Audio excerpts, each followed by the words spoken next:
Heimir, eru ekkert sættir en þetta að taka erkifjendurna svona með naumindum?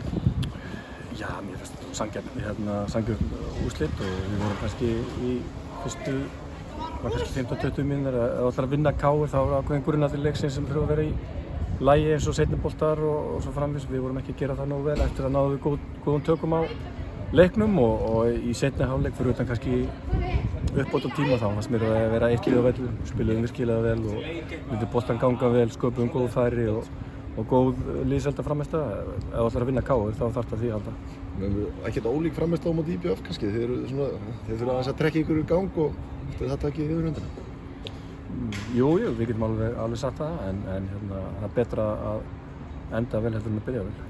Oft sagt að mark breyta leikjum, hversu mikilvægt var þetta mark frá Patrik Pedersen undir lok fyrri hálfleiks?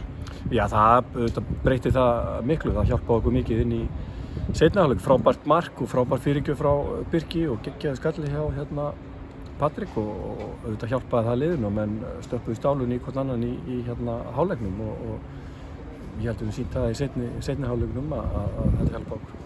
Markið hjá Patrik var frábært, hvernig var það sigurmarkið?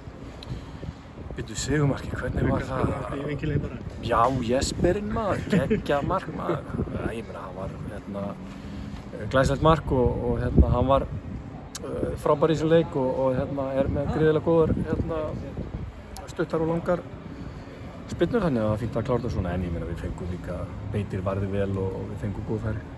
Ef maður lesi í viðbrögð KR-inga þá voru þeir á því að Helgi Mikael hafi verið þeirra 12. maður í dag. Var hann ykkur hjálparhund í þessum leik? Nei, alls ekki. Ég finnst hann bara dæma vel.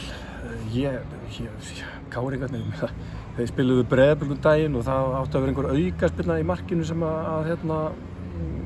Breiðablik skoraði. Ég horfði á þetta, það var aldrei einn aukaspyrna, svo átti að vera einhver aukaspyrna þarna og eitthvað. Ég meina,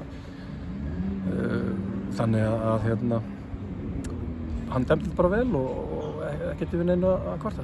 Það heldur Árni aðstofamaðurinn hent upp í stúku, sagði hann eitthvað ósameiginlegt? Ég heyrði ekki hvað hann sagði en hann er náttúrulega ungur og menn læra og hann lifir sig inn í þetta og það er fínt fyrir svona kannski eldri menn að hafa svona unga og lífsglaða menn við liðinu.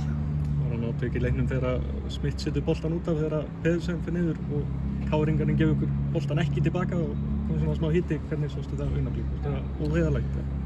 Nei, ég meina það dæmir sig bara sjálft, svona gerir menn ekki. Það var rauðarspjaldið sem að Gretar fékk.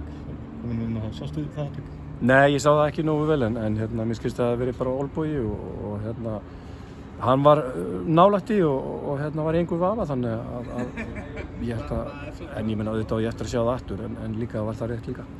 Byrjun á tímabilinu 3 sigrar, ég myndi lýsa þessu sem 3 seiglusigrar, ánægðan alltaf bara með þessi stigasöfnuna? Nei, mér finnst það nú ekki sko. Mér finnst þetta ekki sigur. Við getum sagt að sigurinn í Keflavík hefði verið seiglusigur. Keflavík fékk 1 færi í þeim leik. Leikirnir á heimavelli, bæði